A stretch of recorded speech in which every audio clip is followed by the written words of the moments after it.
começou a meditar nesse capítulo na semana passada. A gente meditou nos 3 primeiros versos e eu fiquei de meditar nele de novo porque a gente só conseguiu, de fato, focar mais em uma parte só do texto, né, falando a respeito do papel da mulher, naquilo que a mulher não foi chamada para fazer na igreja.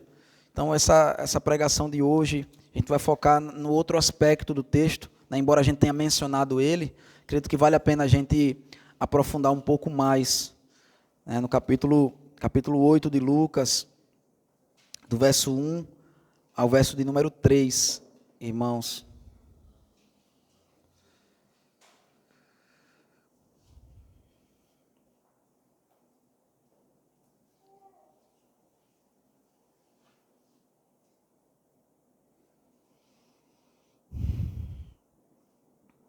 Lucas capítulo 8, do verso 1 ao verso 3, diz assim a palavra do nosso Deus. Aconteceu depois disto, que andava Jesus de cidade em cidade e de aldeia em aldeia, pregando e anunciando o evangelho do reino de Deus, e os 12 iam com ele, e também algumas mulheres que haviam sido curadas de espíritos malignos e de enfermidade.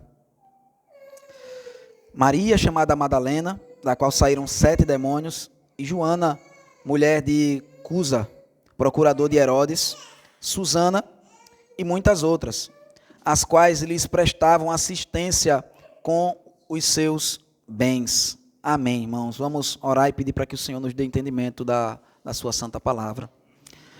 Senhor Deus, Pai, o Senhor conhece nossos corações, meu Deus, sabe como somos necessitados de Ti, Senhor.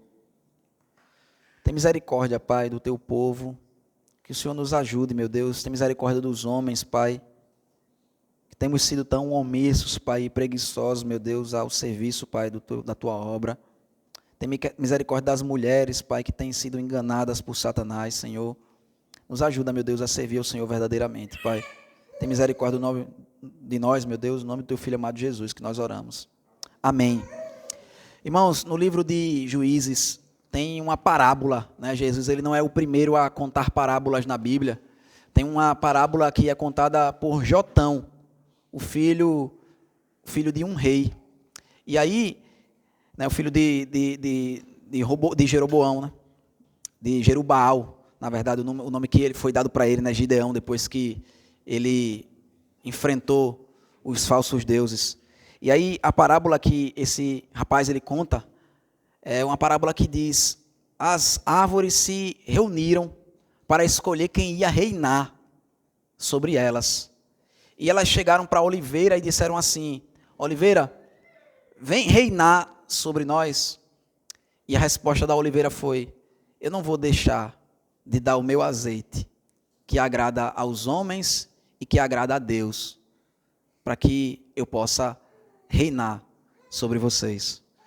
Veja, esse não era o foco principal da parábola que ele contou, mas um dos ensinamentos que a gente pode extrair é: se a gente foi chamado por Deus para fazer algo, a gente vai estar se rebaixando se a gente for fazer qualquer outra coisa que Deus não tenha chamado a gente para fazer.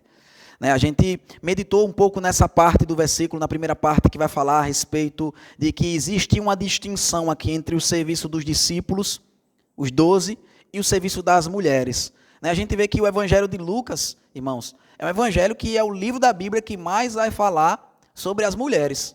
Nem talvez o livro de Ruth e o livro de Esté, que focam como personagens principais mulheres, vai falar tanto e vai nos dar tanta informação a respeito da vida cristã feminina, quanto o próprio livro de Lucas, ele vai nos dar. O livro começa já falando a respeito de uma função tão profunda e tão gloriosa, irmãos, sem igual no mundo, que é a maternidade. Falando a respeito de uma mulher estéril, que era Isabel, que ela foi chamada para ser mãe de um grande profeta. Ela, mesmo sendo estéril e já avançada em idade, ela foi chamada para ser mãe de João Batista. A gente vê também Maria, que ainda era uma moça, uma virgem, e ela foi chamada para ser a mãe do nosso Salvador. Vejam, mulheres diferentes, né? Uma já sem esperança de ser mãe, outra que nem pensava nessas coisas, ou pelo menos não para aquele momento específico E todas as duas foram abençoadas com essa dádiva, esse privilégio da maternidade. A gente vê que o capítulo 2 vai focar em Ana e vai falar dela, de um serviço profundo que aquela mulher prestava. Ela passava dia e noite adorando, irmãos, louvando a Deus, em jejuns e em orações, servindo ao Senhor no templo. E a gente vê também que é falado, irmãos, o foco do texto, do ministério de Jesus, quando ele começa a servir, no capítulo 4 do Evangelho de Lucas, é no fato da sogra de Pedro, ela ter sido curada. E o centro de toda aquela passagem, se os irmãos se lembrarem quando nós meditamos nela, era que quando ela foi curada, ela passou a servir. Ela passou a servir a Cristo e aos apóstolos. E a gente continua vendo o Evangelho e vão aparecendo outras mulheres, né? A gente viu a viúva de Naim, que embora ela não tenha feito algo para ser destacada no texto, foi na verdade quem ela era. O fato dela ser uma viúva, o fato dela ser uma necessitada, fez com que isso chamasse a atenção de Cristo. E Cristo foi lá e restituiu o seu filho.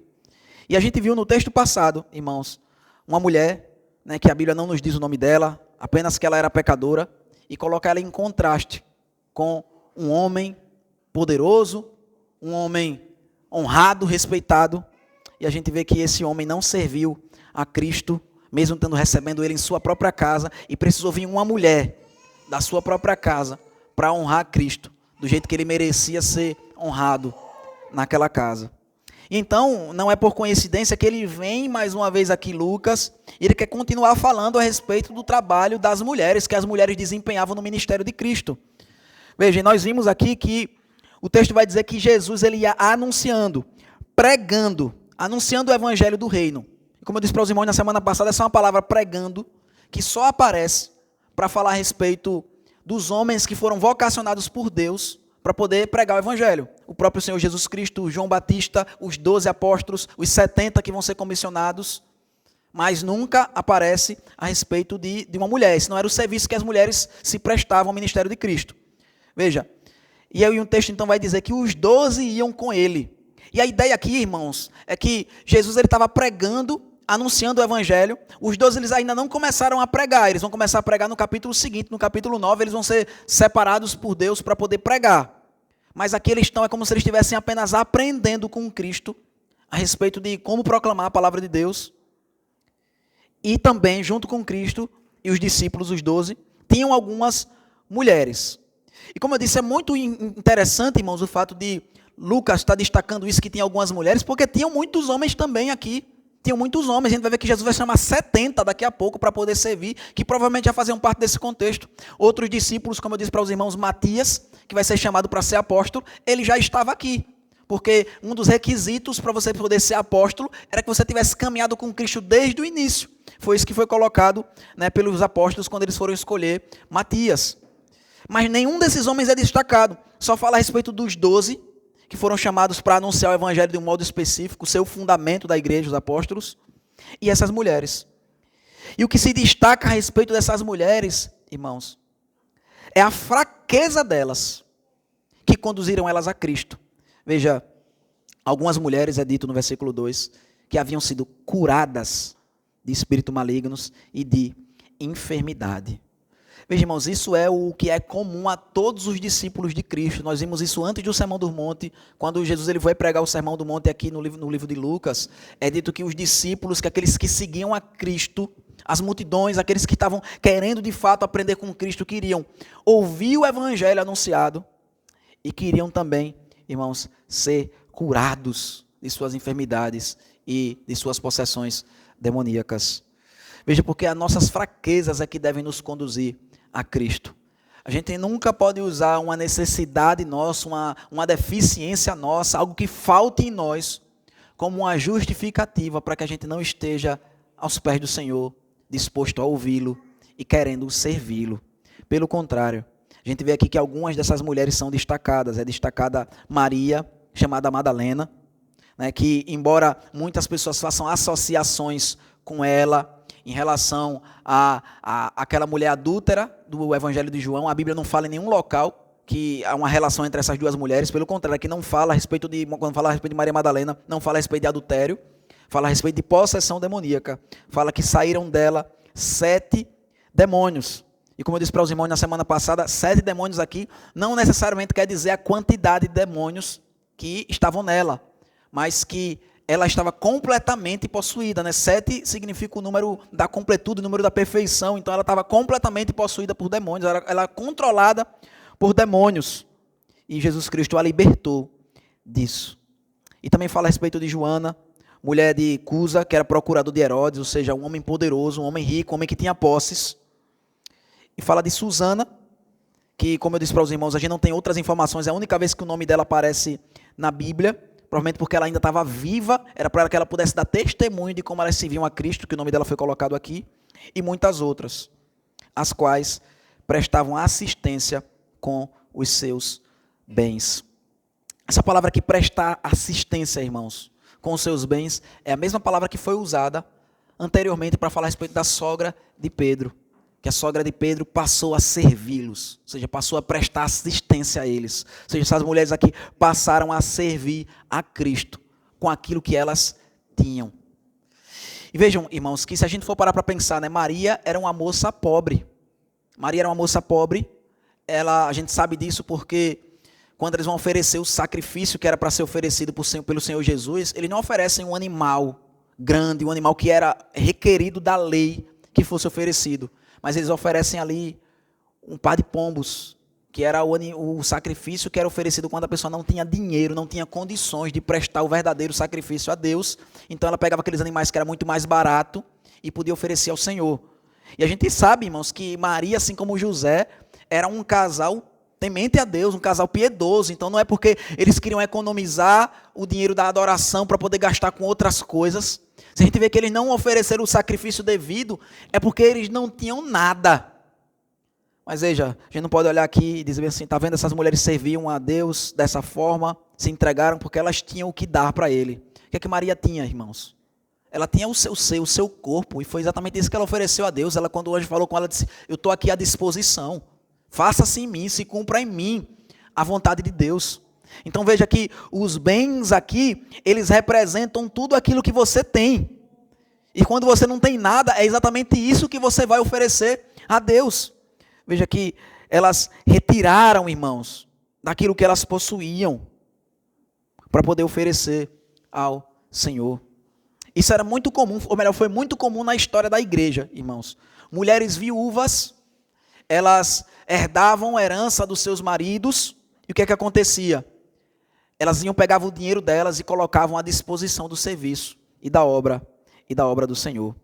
A gente vê que isso é enfatizado aqui no Evangelho de Lucas, irmãos. Essas mulheres aqui, elas estão em completo contraste com aquilo que a gente vai ver mais na frente, aquele homem louco que queria adquirir bens, que queria acumular bens, e que destruiu até o seu próprio celeiro para construir um celeiro maior, para poder ele se regalar, ele se sentir feliz com aquilo que ele tinha.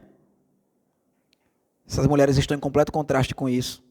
Essas mulheres aqui vão ser representadas também por aquela viúva, que ela vai oferecer tudo o que ela tem lá no gasofilácio do templo. E o Senhor Jesus vai dizer que, por mais que ela ofereceu tão pouco, por mais que a oferta dela é tão insignificante aos olhos dos homens, aquela oferta foi a maior de todas que foi oferecida. Isso é muito interessante, irmãos, porque, de fato, Satanás, ele desde o Jardim do Éden, ele tem tentado colocar no coração das mulheres que aquilo que Deus chamou elas para serem não é o suficiente, que elas precisam ser mais do que o que Deus chamou elas para serem. Veja que foi exatamente essa a proposta de Satanás. Satanás disse para Eva, você vai comer do fruto e você vai ser como Deus. Ou seja, queria que ela não se contentasse com o estado no qual ela foi criada e que ela fosse servir a Deus, ou que ela fosse viver de uma forma muito maior, muito mais gloriosa. Você agora vai ser igual a Deus. Essa foi a proposta de Satanás. Mas o que a gente vê aqui no Evangelho de Lucas, irmãos, são justamente mulheres que rejeitam essas propostas. Quando aqui fala que essas mulheres serviam a Cristo com os seus bens, são mulheres, irmãos, que poderiam viver uma vida de vaidade. São mulheres que, diferente da maior parte da sociedade, irmãos, 90% da sociedade aqui nessa época vivia na linha da pobreza, vivia com a sua subsistência diária. A pessoa acordava sem saber se ia conseguir fazer refeições naquele dia. E essas mulheres aqui eram privilegiadas porque elas tinham bens, elas tinham posses. Mas veja, o coração delas não estava nessas posses. E aí, de novo, irmãos, né, eu tenho que abrir um parêntese, infelizmente, para falar isso, que o que está sendo dito aqui, irmãos, não é que a gente tem que pegar tudo que a gente tem e dar para a igreja e botar de oferta na igreja. A gente até deve, irmãos, fazer isso, ser generoso em nossas ofertas e darmos o dízimo, mas não é essa a questão do texto. Não é essa a questão que é enfatizada na Bíblia. A questão é que quando a gente faz isso, a gente está demonstrando um desapego por esse mundo. Um desapego por esse mundo. Quando o Senhor Jesus ele chegou para o jovem rico e disse, vende tudo que tu tem e dá aos pobres e me segue, ele não está querendo colocar isso como um padrão, que todo mundo tem que fazer isso. Mas ele estava indo no coração daquele homem, que o seu Deus era o seu dinheiro. E ele, então, mostrou isso para aquele homem de modo muito claro, porque aquele homem não estava disposto a fazer isso. Mas aqui, Jesus ele não pediu para essas mulheres, para elas fazerem nada disso. Mas ainda assim, elas se dispuseram a servir a Cristo dessa forma. E por que elas se dispuseram a servir a Cristo dessa forma, irmãos? Nós terminamos na semana passada, né, falando no texto lá de 1 Timóteo, que vai nos dar uma luz a respeito do principal serviço que uma mulher ela pode realizar na igreja do Senhor. Está lá em Timóteo, 1 Timóteo capítulo 2.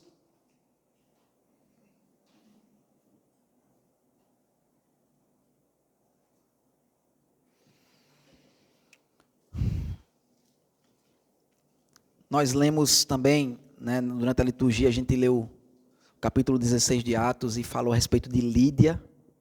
E foi muito interessante, eu não quis comentar no momento, para poder comentar agora na hora da pregação, porque o texto disse ali claramente que ela constrangeu os apóstolos, o apóstolo Paulo e Silas, a ficar na casa dela. Dizem, nós não podemos não ficar. Ela constrangeu os apóstolos. Por que, irmãos, que as mulheres, a gente vê as mulheres na palavra de Deus servindo dessa forma?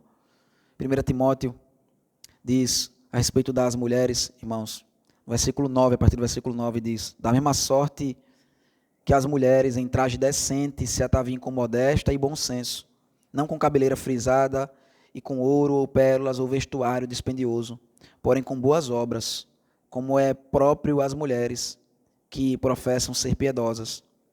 A mulher aprende em silêncio com toda a submissão, e não permite que a mulher ensine nem exerça autoridade de homem, esteja porém em silêncio, porque primeiro foi formado Adão, depois Eva, e Adão não foi iludido, mas a mulher, sendo enganada, caiu em transgressão, todavia será salva através de sua missão de mãe, se ela permanecer em fé e amor e santificação com bom senso.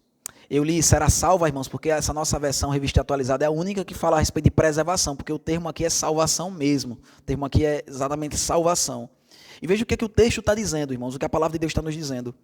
Que está fazendo está dizendo, o apóstolo Paulo está trazendo um ensinamento que a mulher ela não deve exercer liderança na igreja.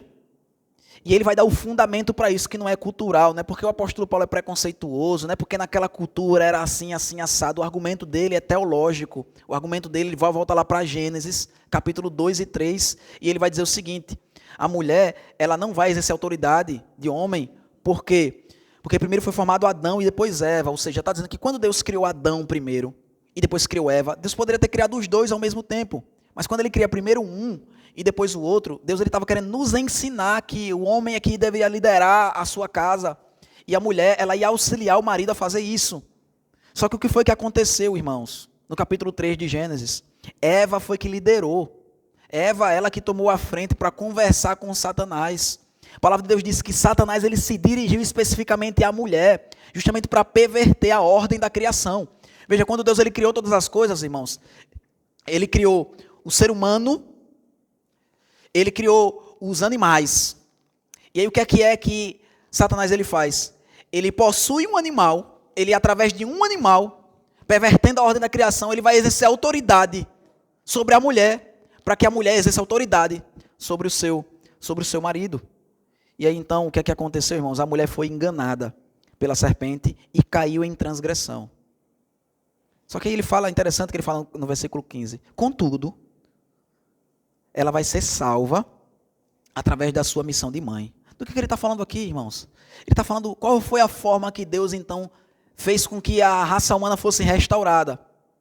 Foi por uma mulher, né? A Bíblia fala, pelo homem entrou o pecado no mundo, porque Adão foi omisso desde o início. A responsabilidade é toda dele desse pecado. Quando Deus ele aparece no jardim, ele vai dizer, Adão, onde você está? Mas foi a mulher que foi enganada e caiu em transgressão. Só que veja, todavia, ela será salva através da sua missão de mãe. Deus, ele, em vez de desprezar a mulher, disse, olha, eu coloquei você aí para ajudar o homem, e você fez com que ele caísse em tentação. Ele diz, você vai ser salva pela sua missão de mãe. Foi o que Deus fez com Eva lá no jardim. Ele disse, da mulher vai vir o descendente, que vai esmagar a cabeça da serpente. Ou seja, a salvação da mulher veio através da sua missão de mãe. Ou seja, Deus ele disse para Eva, o seu marido vai te governar. E foi isso que eu estabeleci desde o princípio. Mas você vai trazer a salvação. Através de você vai vir a salvação para esse mundo. E o Senhor Jesus Cristo então veio da descendência da mulher para salvar o mundo. E é através desse trabalho, irmãos, que a mulher pode realizar melhor do que qualquer outro trabalho que ela pode realizar. A missão dela de mãe aqui nessa terra. E por que ele enfatiza a missão de mãe, irmãos, aqui? Porque veja que ele está falando a respeito de culto aqui. Ele está falando a respeito da igreja aqui. Ele diz que a mulher não deve ensinar, mas ela vai ser salva através da sua missão de mãe. O que é que ele está querendo dizer com isso? Que a mulher, irmãos, ela vai servir na igreja, como se ela fosse a mãe da igreja. Como se ela fosse mãe até mesmo dos seus irmãos em Cristo. Eu citei aqui o apóstolo Paulo falando para Rufus, lá no capítulo 16 de Romanos, que ele diz, eu saúdo a Rufus e a sua mãe, que tem sido como uma mãe para mim. Veja que Lídia, ela foi como uma mãe para o apóstolo Paulo, ela abriu as portas da sua casa e como um filho que vai ali para visitar apenas, e a mãe diz, não meu filho, você não vai embora não, você vai fazer uma refeição, a cama já está pronta, você vai ficar aqui, você vai dormir aqui em casa, depois você volta. Como uma mãe, ela serviu ao apóstolo Paulo e aos seus companheiros e a Silas. A gente vê que aquela mulher, é diferente do que pessoas perversas, homens pervertidos querem pensar, que aquela mulher pecadora que foi servir Jesus Cristo aos seus pés, que tinha alguma intenção, né? O fariseu ficou ali pensando, ele está deixando essa mulher tocar nele. A intenção daquela mulher não era a intenção de atração física por Cristo, pelo contrário, irmãos, era uma mãe cuidando de um filho. Assim como Maria cuidou do Senhor Jesus, assim como Isabel cuidou de João Batista, assim como, irmãos, durante toda a Bíblia, nós vemos que a mulher ela tem uma capacidade que o homem nunca vai ter, de olhar para necessidades que são insignificantes para os homens, coisas que os homens nem se preocupam, acham que aquilo ali não precisa ser realizado, mas que faz toda a diferença e que tornaria a vida impossível, irmãos, se fosse um trabalho que não fosse feito. Veja, aquele trabalho que a sogra de Pedro realizou, ali como uma mãe servindo eles, era uma coisa comum. E todas as casas, irmãos, que Jesus Cristo entrou, alguém serviu ele de alguma forma. Mas Lucas ele faz questão de registrar ali o serviço daquela mulher. Porque é aquilo que é insignificante para o mundo. Aquilo que o mundo faz as mulheres pensarem, olha, o trabalho que a gente pode realizar é insignificante, e por isso que a gente tem que exercer a autoridade de homem em casa e na igreja, porque esse trabalho daqui é muito simples, é muito fácil de fazer, é muito fraco. Não é, irmãos. Não é, pelo contrário. Se não for parar para pensar, irmãos, ser sincero com vocês, a maioria das pessoas, elas não ficam numa igreja pela doutrina que está sendo ensinada. A maioria das pessoas, elas estão na igreja por conta de relacionamentos. Isso aí em 90% das igrejas no mundo, seja católica, evangélica, até outras religiões. A pessoa ela vai estar num ambiente, não é pela doutrina que é ensinada. A doutrina é algo que talvez ela até concorde, esteja ali, mas você sabe também que é muito comum a pessoa estar na igreja e reclama do pastor e reclama da doutrina, e por que ela não sai daquela igreja? ela não sai por causa dos relacionamentos. Veja que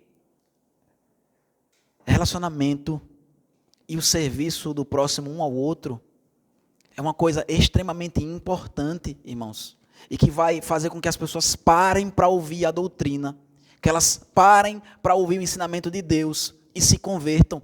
É a forma que uma pessoa é recebida num local, é a forma que uma pessoa é amada num local, é a forma que a pessoa ela recebe atenção naquele local.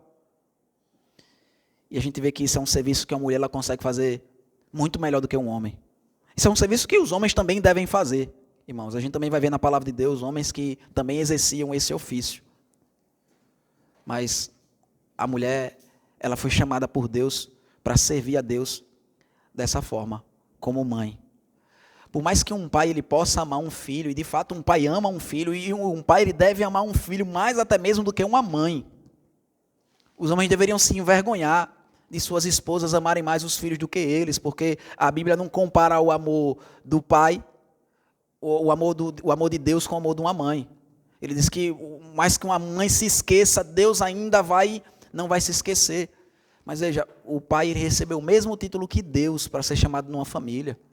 Então ele deveria demonstrar muito mais amor para os seus filhos do que até mesmo uma mãe. Mas veja, irmãos, o amor que o homem vai demonstrar pelo seu filho não vai conseguir, não vai ser amplo, não vai ser tão cuidadoso, não vai ser tão sensível quanto um amor que uma mãe pode demonstrar por um filho. Ou seja, uma igreja onde as mulheres não exercem a sua função para poder exercer a função dos homens, é uma igreja que nunca vai experimentar um cuidado e um amor pessoal. Porque, vejam, irmãos, o que é que Satanás ensina? Ele ensina que a mulher ela tem que ocupar o lugar do homem. É isso que o Satanás ensina através do feminismo hoje. Né? E perceba que é muito triste, porque o que o feminismo ensina é que, na verdade, a mulher ela deve ter mesmo os direitos de pecar que os homens têm. Né? Porque qual é o desejo do feminismo? O homem pode trair, então a mulher tem que poder trair também. O marido, o homem, ele pode estar longe de casa e não se preocupar com sua família, então a mulher tem que ter esse direito também. E aí eles dizem assim, os homens vivem abortando os filhos, né? Porque eles vão embora de casa e deixam a mãe sozinha, então as mulheres têm que ter o direito também de abortar a criança. Então veja que a liberdade é sempre para a destruição daquilo que Deus estabeleceu. Na igreja é muito triste, porque o que acontece é que os homens, via de regra, não se preocupam em servir na igreja, em exercer o seu papel. Porque, veja, se a tendência, irmãos, de Adão e Eva lá no Jardim do Éden, a gente vê, a tendência de Eva foi essa de querer tomar o lugar de Adão e exercer autoridade. Qual é a tendência de Adão, irmãos? É de ficar quietinho no lugar dele e deixar as coisas acontecerem. Foi isso que Adão fez. E é isso que os homens continuam fazendo. E é por isso que a igreja tem sofrido. Porque os homens não têm agido como homens. Então as mulheres têm buscado agir como os homens. E a gente, mesmo tendo mais mulheres do que homens na igreja hoje, irmãos, é estatístico isso, ainda assim, é como se não tivessem mulheres de verdade. Porque as mulheres estão exercendo um papel masculino mais do que um feminino. Porque o holofote está em quem está exercendo o ensino, em quem está pregando. E a gente ensina que isso é o que deve ser buscado. A gente deve pregar o evangelho, a gente deve proclamar a palavra de Deus. A gente colocar isso como um alvo, quando na verdade, irmãos, a gente está vendo aqui, ó, foram 12 que foram chamados aqui nesse momento específico. Depois vão ser chamados mais 70, depois vão ser chamados muitos outros. Mas via de regra, são a minoria dos homens, não são nem todos os homens. Não é, quando você diz assim, a mulher ela não pode pregar, não pode exercer o ensino na igreja, você não está sendo um preconceituoso com aquelas mulheres. A Bíblia fala, irmãos, que tanto mulheres quanto homens, no Antigo Testamento a gente viu, tentaram usurpar funções que não lhe pertenciam. E independente de ser um homem, ser uma mulher que vai fazer isso, se não foi chamado por Deus para fazer aquilo, então você vai estar destruindo aquilo que Cristo queria que fosse refletido na igreja dele. Veja, a gente vê o caso de Saul, que quer oferecer um sacrifício no lugar do sacerdote, no lugar de Samuel. A gente vê o caso de Datã e Abirão, que queriam tomar o lugar de Moisés e de Arão como líderes do povo. A gente vê o próprio rei Ezequias, que era um impiedoso santo, mas que quis queimar incenso do sacerdote, queria usurpar uma função que não lhe pertencia.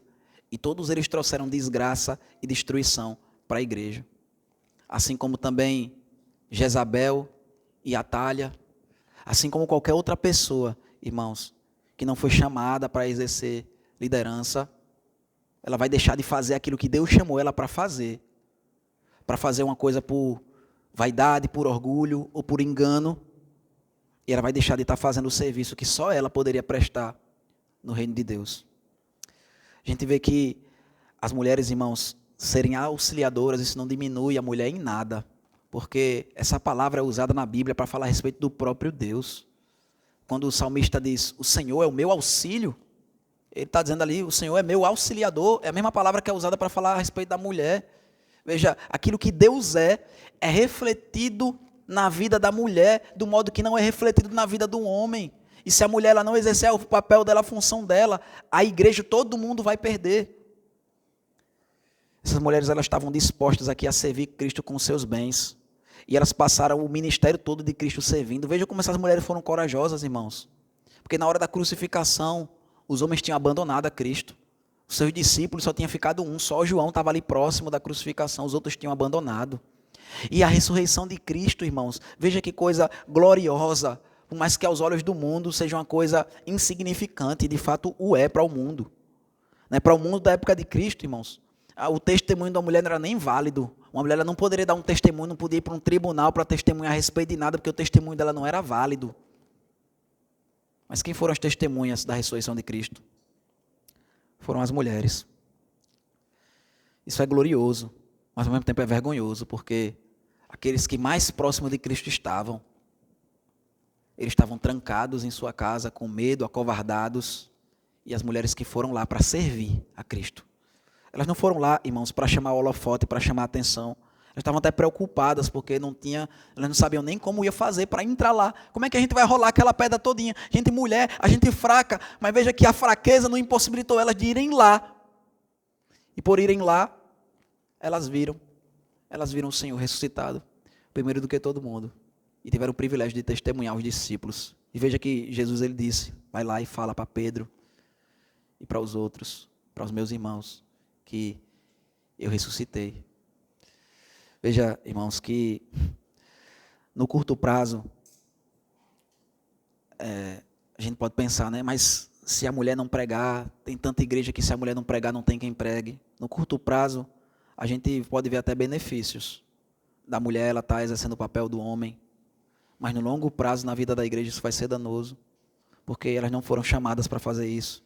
Veja, os homens estão fazendo as mulheres se exporem, serem expostas, serem alvos de crítica e de julgamento, porque de fato a pregação, quem está pregando vai sofrer, irmãos, as consequências de estar anunciando a palavra de Deus. Mas homens têm sido fracos, covardes, porque a gente fica, irmãos, a gente gosta quando tem mulher para fazer o serviço, quando tem mulher para fazer a obra, a gente não precisa fazer, a gente fica quietinho. É assim em casa, a mulher está fazendo tudo ali e a gente fica em casa quieto. E a gente deixa de fazer aquilo que Cristo chamou a gente para fazer. Por causa da preguiça, por causa da covardia, porque tem alguém fazendo. E mulheres estão deixando de servir a Deus do jeito que deveriam estar servindo, para poder servir a Deus do jeito que os homens deveriam estar servindo. Isso faz com que a glória de Cristo ela não seja manifestada do modo que deveria ser manifestada nesse mundo, porque, irmãos, o homem foi feito à imagem e semelhança de Deus. A mulher ela foi feita à imagem e semelhança de Deus. E quando o homem e a mulher, eles fazem isso, do modo que Deus os chamou para fazer, então o mundo ele vai conseguir olhar e vai enxergar, irmãos, a glória de Deus. Mas quando a gente perverte, quando as mulheres elas não querem servir porque não vão ser vistas, veja se Maria Madalena e as outras que foram ao túmulo com ela pensassem isso. Ninguém vai ver, ainda está de madrugada. Elas iam perder de ver a glória de Deus, o próprio Cristo ressuscitado. Veja se aquela mulher, Maria, ela deixasse de servir a Cristo ali naquele momento, naquele jantar. Ela foi lavar os pés do Senhor. Ali um ato de humilhação, irmãos. Era o servo mais insignificante da casa que fazia isso. É aquele servo que ele não sabe fazer nada. Não sabe varrer, não sabe servir a comida, não sabe fazer nada. Então bota ele para poder lavar os pés do povo. E aquela mulher, ela pegou as suas posses, ela pegou o vaso de alabastro ali, ela quebra aquele vaso, o vaso só era usado uma vez, para você usar tinha que quebrar ele. Ela pega aquele perfume, Maria, irmã de Lázaro, e ela vai limpar os pés de Jesus, lavar os pés de Jesus, enxuga com seus cabelos. E o que é que Jesus fala? Os discípulos olharam para ela e que desperdício o serviço dessa mulher. Olha o que ela está fazendo. Judas querendo desmerecer o trabalho daquela mulher. E o que é que Jesus diz? Pois isso vai ser escrito. Isso vai ser escrito. Para que onde for anunciado o meu evangelho, vai ser anunciado também o serviço que essa mulher praticou. Ela não estava esperando glória, irmãos. Mas Deus exaltou ela. A gente não deve buscar servir a Cristo, independente de homem, mulher, o serviço que a gente for realizar a Deus, buscando a glória. Mas quando a gente, irmãos, faz aquilo que fomos chamados para fazer, o Senhor vai ser glorificado, a igreja vai ser abençoada, e nós seremos grandemente, irmãos, recompensados. Não que a gente precise receber algo, porque a maior recompensa, irmãos, que a gente vai receber é o privilégio de servirmos a Cristo. O apóstolo Paulo nos ensina, mais bem-aventurado é dar do que receber. Porque quando a gente dá, irmãos, a gente está refletindo aquilo que Cristo fez por nós na cruz do Calvário. Quando a gente dá, quando a gente se entrega, a gente está fazendo aquilo que Cristo fez por nós, se entregou para morrer, para pagar pelos nossos pecados. Então por isso que o serviço, irmãos, mais que seja insignificante aos olhos do mundo, a crucificação de Cristo também, irmãos, foi um momento de escárnio, ninguém via a glória ali, não tinha beleza, aparência nem formosura, nada que a gente poderia admirar naquele momento ali. Mas foi o momento que Deus estava fazendo a ação mais gloriosa do universo, salvando todos o seu povo dos seus pecados. Amém?